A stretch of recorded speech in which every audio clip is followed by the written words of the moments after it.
Bonjour tout le monde, c'est Yannick, j'espère que vous allez bien. On se retrouve aujourd'hui pour mon nouveau tour d'actu. C'est une nouvelle semaine, j'espère vraiment que vous avez passé un excellent week-end.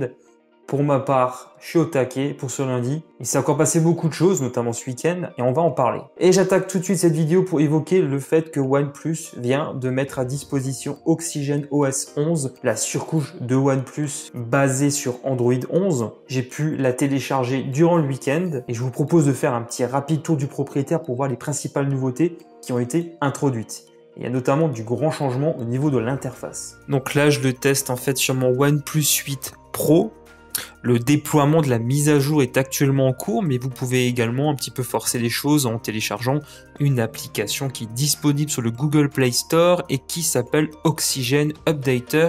Je vous mets le lien en description. OnePlus a pas mal travaillé le design de sa surcouche pour la rendre plus facilement utilisable d'une seule main, afin que les grands écrans de ces smartphones puissent être plus agréablement appréhendés. Donc on parle vraiment d'une meilleure ergonomie à ce niveau-là. Il y a également du nouveau pour la météo qui évolue pas mal en affichant beaucoup plus d'informations. On a également plus de personnalisation concernant l'Always On display, donc l'écran. Plus de personnalisation du côté de l'horloge. On peut afficher des nouvelles choses. Je trouve pas forcément que ça apporte beaucoup de choses, mais en tout cas, ils ont introduit pas mal de nouveautés à ce niveau-là. On va également passer maintenant du mode sombre au mode clair grâce à un raccourci qui est disponible dans la barre d'action rapide, situé dans le volet de notification. On a également des options supplémentaires dans le mode jeu, et bien entendu également des nouveautés qui ont été introduites grâce à Android 11, notamment maintenant on a un enregistreur d'écran en natif qu'on peut utiliser, donc inutile de passer par une application tierce pour faire des enregistrements d'écran. Les options qui sont proposées sont d'ailleurs largement suffisantes pour la plupart des usages.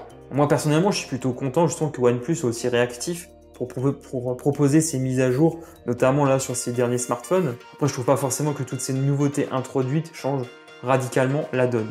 Après, j'ai passé que un jour ou deux là maintenant avec cette nouvelle surcouche. J'ai besoin d'un peu plus de temps pour avoir plus de recul sur tout ce qui a été en fait introduit. On reste dans l'univers des smartphones et cette fois-ci, on va partir du côté de chez Redmi. Il y a encore de nouvelles fuites qui circulent sur la toile concernant le futur Redmi Note 10. Donc, on entend un petit peu parler par-ci par-là sans qu'on sache réellement de quoi il retourne. Cette fois-ci, il s'agirait de son appareil photo. Visiblement, le capteur principal sera capable de capturer des clichés jusqu'à 108 mégapixels. La société a d'ailleurs fait quelques allusions récemment sur les réseaux sociaux chinois au lancement de nouveaux smartphones en Chine. On attend notamment de nouveaux modèles de la série Redmi K30 et le Redmi Note 10 pourrait également faire son apparition au cours d'un événement. En outre, on a également une idée de quelques autres caractéristiques de ce smartphone qui devrait disposer d'un écran LCD de 120 Hz accompagné d'un Snapdragon 750G, une batterie de 4800 mAh compatible avec une charge rapide de 33 watts. Ce Redmi Note 10 serait vraisemblablement une version un peu améliorée du MIDI Stay-Lite. De plus, il faut également noter que ce smartphone est compatible 5G. Ce smartphone pourrait donc être lancé bientôt en Chine à un tarif qui tournerait aux alentours des 150 $ hors taxe.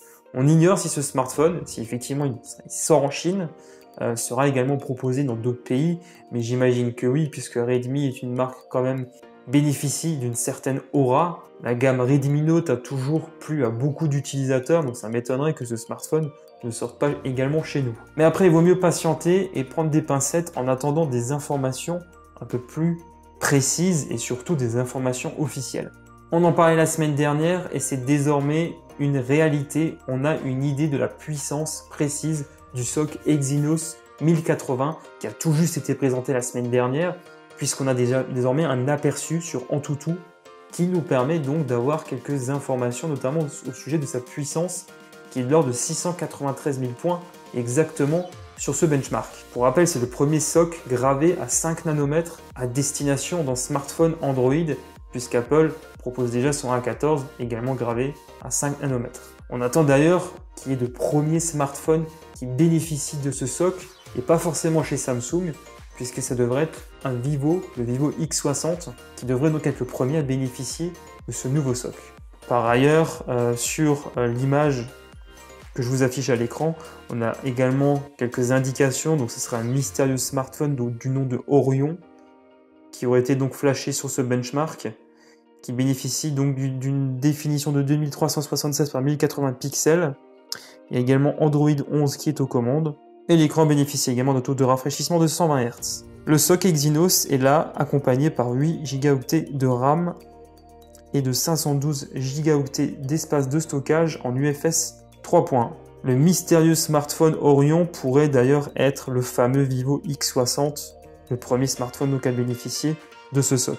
Inutile de vous dire que les scores qu'on voit là affichés sur Antutu sont supérieurs au Snapdragon 865+, qui est donc à ce jour le SoC le plus puissant commercialisé sur les smartphones Android. Le SoC est composé de 4 cœurs A78 et de 4 cœurs A55. On y trouve également un GPU Mali G78. Ça nous donne donc un excellent aperçu de la puissance des futurs SoC destinés aux smartphones Android. Et donc là, ça va commencer dès la fin de cette année avec les premiers smartphones qui vont sortir, donc notamment avec l'Exynos.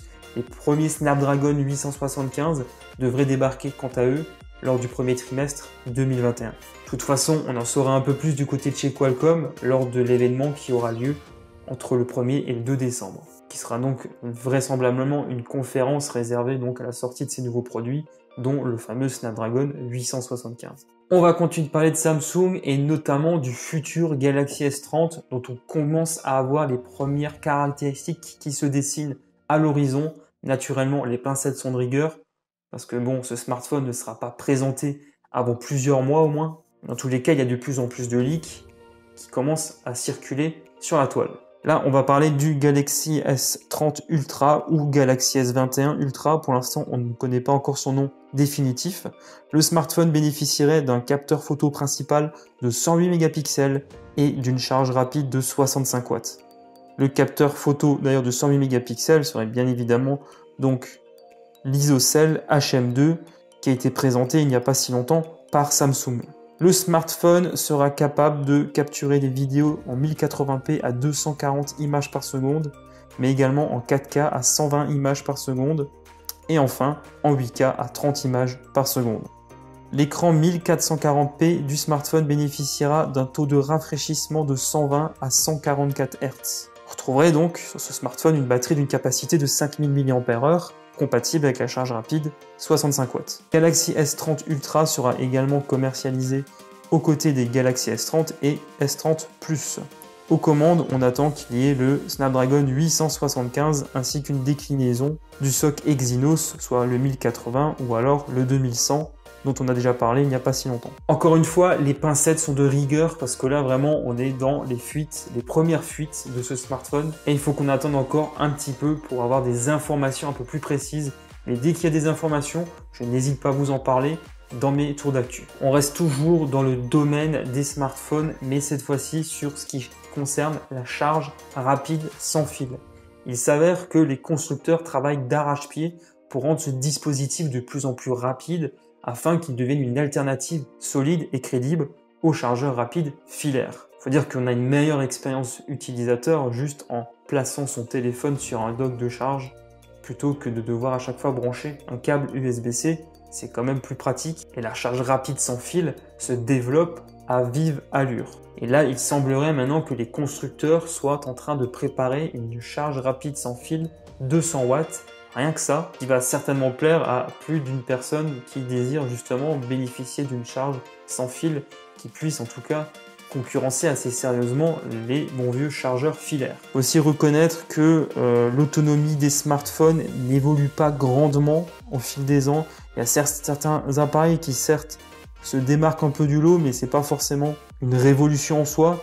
Là où les choses évoluent le plus rapidement actuellement, c'est bien au niveau des vitesses de chargement des batteries.